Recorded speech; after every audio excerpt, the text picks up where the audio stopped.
NCAA Bolahan segment sa mag-amahang Benji ug Andre Paras gikalingawan sa mga viewer ug netizen. Ani ang report. Sports, entertainment ug family. Kini ang gikahiligan gayud ni kapuso heartthrob nga si Andre Paras, hinungdan nga grabe ang kalipay niini sa iyang bagong segment nga Bolahan kung asa makabisita kini sa nagkadiyang NCAA schools ug mahinabi ang mga student athlete. And best of all, ang iyang katandem sa Bolahan, ang iyaha mismong amahan nga si Benji Paras.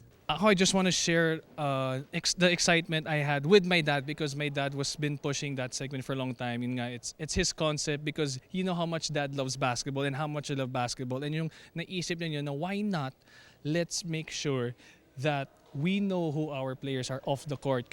Nag-premiere ang Bolahan ni atong Sabado sa Game On, ang sports entertainment show sa tunga-tunga sa mga NCAA games.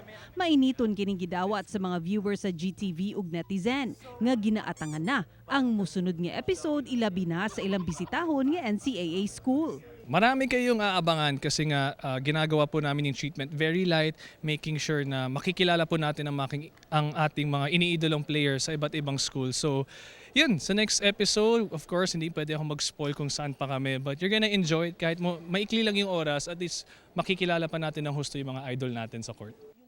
Gawa sa Bolahan segment, dugang blessing kang Andre ang maapil sa pinakabagong miyembro nga broadcast commentator sa live NCAA games.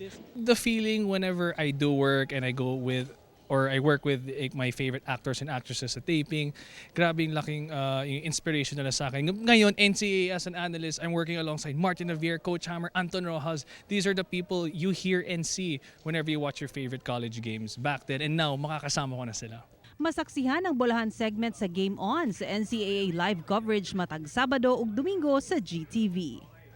Ako si Sara Hilomen Velasco para sa One Mindanao.